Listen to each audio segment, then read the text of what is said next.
Greetings in the mighty, precious name of Jesus. I didn't say greetings in my mother's name. I said greetings in the mighty, precious name of Jesus. Amen. Thank you so much for this privilege, opportunity, and grace to be with you this morning. By the grace of God, my name is Tsakane. And also by the grace of God, I'm a born-again child of God. I'm from a missions organization called Open Doors. You will see on the TV screen, it says, risking life for others to know life. You know, when you're able to wake up on a Sunday morning or during the week and you're able to bath and plan to go to church, it is a privilege. When you're able to be at home and open the Word of God without being afraid that your neighbor can see you, it is a privilege. When you're able to pray anytime, anywhere, it is a privilege. When you're able to lift up your hands and call on the name of Jesus, it is a privilege. When you're able to worship God freely and not being afraid that people are going to come with guns and ask you, why are you worshiping this name? It is a privilege. And so, brothers and sisters, as I'm going to share, as I continue to share, don't take this time that you have specifically or currently in this country to come to church. We've got brothers and sisters whom we are strengthening, equipping, and encouraging by the grace of God who don't have this grace. If they were to be given the opportunity to come and worship with us, when it's time for us to go, they would want to sleep here because they don't know how it feels to worship together with the body of Christ. Can I please have the next slide? So Open Doors was founded 71 years ago.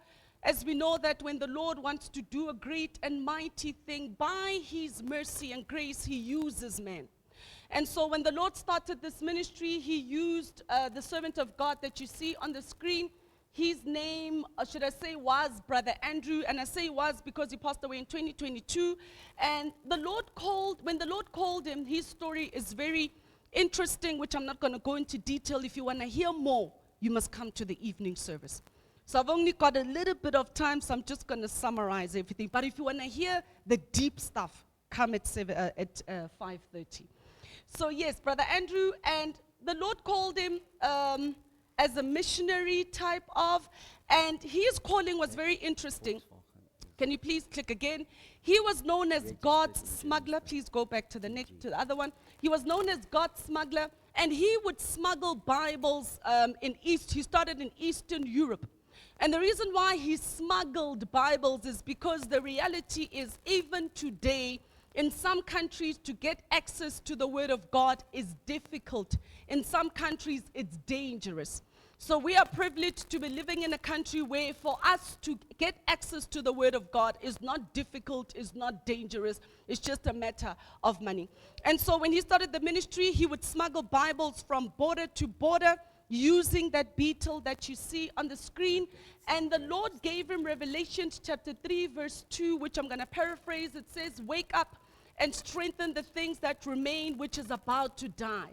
So he had received the revelation that the Lord was calling him to go and strengthen the church that is being persecuted. When we speak about persecution as a child of God, it is when you are discriminated, you are oppressed, you are violated, you are mistreated, you are rejected, you are threatened because of your faith in the Lord Jesus Christ. When we look at our context in South Africa, our persecution is very minimal. But if I'm going to make an example for you, just to get an idea of what I'm talking about, it is when in 2020 there was COVID, and they had said that the church can continue gathering, but only 50 people are allowed in the church building.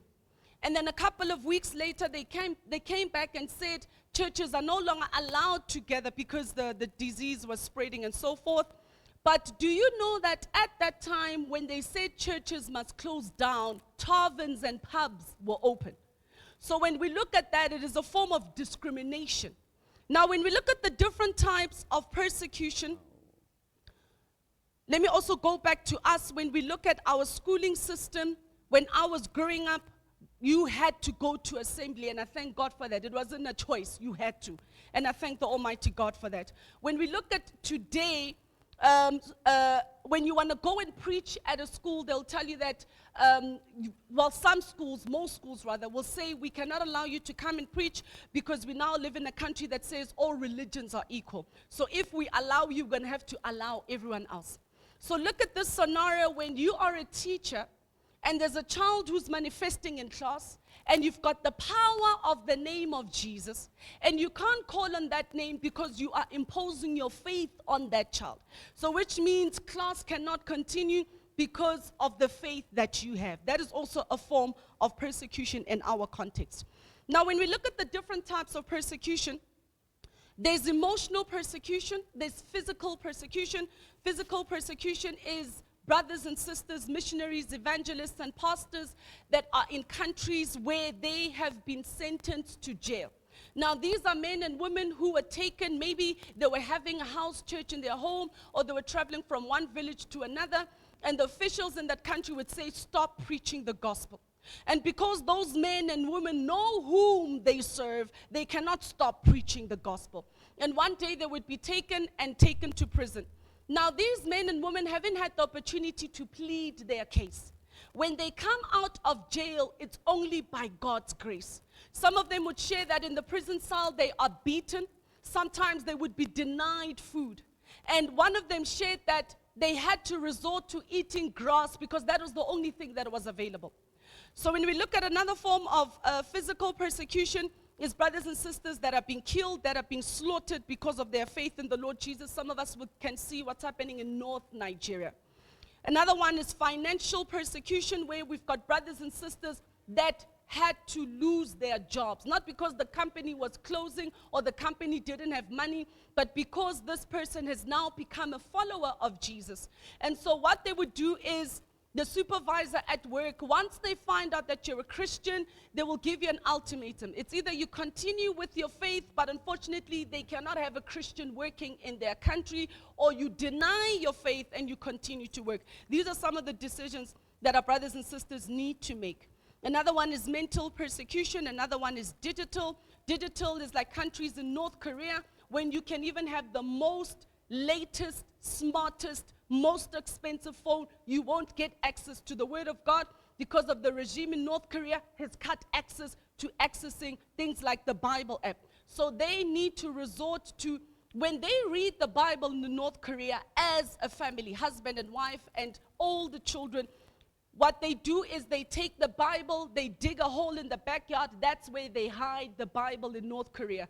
Because in places like North Korea, it is not safe to have your Bible in the open, because there are officials that randomly come to check if those 3 photos of the 3 presidents, the Kim Jong regime, is sitting properly. So imagine if they were to find a Bible. To a point where when you are a Christian living in North Korea, it is dangerous. North Korea is number 1 of the most persecuted worldwide. Another one is spiritual persecution. Can you please go to slide number 6? I would love to show you where persecution is happening. So you will see with what you're going to see on the screen. This is a map that shows the whole world. Slide number 6, thank you. And you will see it says World Watch List 2026. So Open Doors, as I said, we've existed for 70 years. And having existed for 70 years, we've been doing research since 1993 to see where persecution is happening so that we can better serve the body of Christ. So on your screen, you will see there's the color red, there's the color orange. Color orange means very high levels of persecution. We would say it is difficult to be a Christian living in that country, the body of Christ rather. And then when we look at red is extreme levels of persecution, meaning the body of Christ living in those countries, it is dangerous to be a Christian living in that country. Now you'll see I have circled the African continent, and I've circled this continent because I mostly speak to people that are living in the continent. And so I wonder, as we look at our continent, the question would be, is persecution, or should I say, is there more color in our continent or less color? More color. Can we all agree there's more color? So if there's more color, it means there's more persecution in our continent. So out of this top 50 most persecuted worldwide, there are 20 African countries that are going through persecution. Now, when a country is on that map, it doesn't mean only 50 countries are going through persecution. There is more than 100 countries. But when a country lands on that map, you must know that it is bad in that country for the body of Christ. Now, you look in North Africa. In fact, persecution in North Africa is normal. When you meet brothers and sisters living in North Africa and you tell them, or you take them through training or a course or trauma care, and they now find out that they're being persecuted, that is something that they're surprised by. Because remember, they are born in persecution, they live in persecution, they die in persecution. Persecution for them is normal. It's only when we encounter them and meet with them, that's when only they realize that, wow, I'm actually being persecuted. You would look at sub-Saharan Africa, which is your Nigeria, Uganda, Cameroon, DRC, Burkina Faso, and so forth. Christians living in that part of Africa, I always say to the body of Christ, you cannot afford to be lukewarm. In fact, you cannot afford to be lukewarm anyway. But when I speak about sub-Saharan Africa, you must be hot. Because the persecution in sub-Saharan Africa is bloodshedding. That's where we see the terrorists are operating a lot, slaughtering people, killing people, kidnapping girls and boys for their own thing. And then we look at the bottom of our continent, you'll see number 39, which is actually Mozambique. Mozambique is number 39 on the most persecuted worldwide. The persecution in Mozambique is happening in North Mozambique in places like Cabo Delgado, where terrorism is the main driver of persecution. For the sake of time, I just want to tell a quick story of a young girl living in Uganda. Can you please show slide number 9? And as you can see, Mozambique being number 39 on the most persecuted worldwide, the question is, where does that leave South Africa? Is persecution there? Is it coming? Or is it here? Being people that work with persecution and how it's moving in our continent, persecution is here.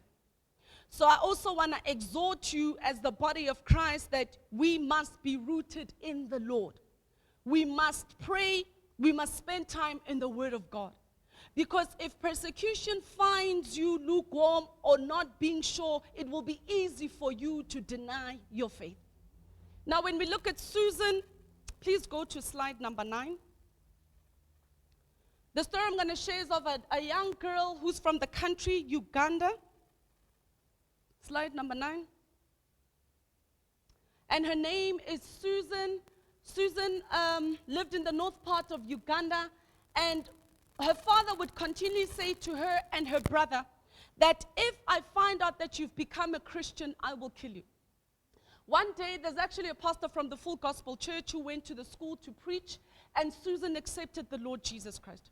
Susan automatically became what we call a secret believer. Now, secret believers are brothers and sisters who cannot share their faith openly. So she would read the Bible in secret. She would go to church in secret. One day, Susan forgot her Bible in the bedroom, and the father came in and found the Bible. When Susan came back, her father asked her, did I not say to you, if you become a Christian, I will kill you? And so by God's grace, the father didn't kill her. He sent her to one of the rooms in the house and said to her, I'm going to lock this room until you deny your God. Susan was not in that room for 1 day or 1 month or 2 months or 3 months. She was stuck in that room for 6 months. No food, no water, no communication. How Susan survived is when the father left the home, the brother would dig a hole under the door and he would put roasted bananas and water for her to eat. That's how Susan survived for 6 months. Now, one day, the neighbors asked the brother, it was in that 6-month period, the neighbors asked the brother where Susan was, and that's when he could share that Susan has been locked in one of the rooms in the house, and the neighbors called the police and also the ministry. When they found Susan, she was 11-year-old weighing under 20 kg. She could not walk, she could not see properly. And the reason why Susan could not see properly is because there was no light coming in the room. She could not walk because her bones were not growing. She was malnutritioned, surviving on roasted bananas and water for 6 months.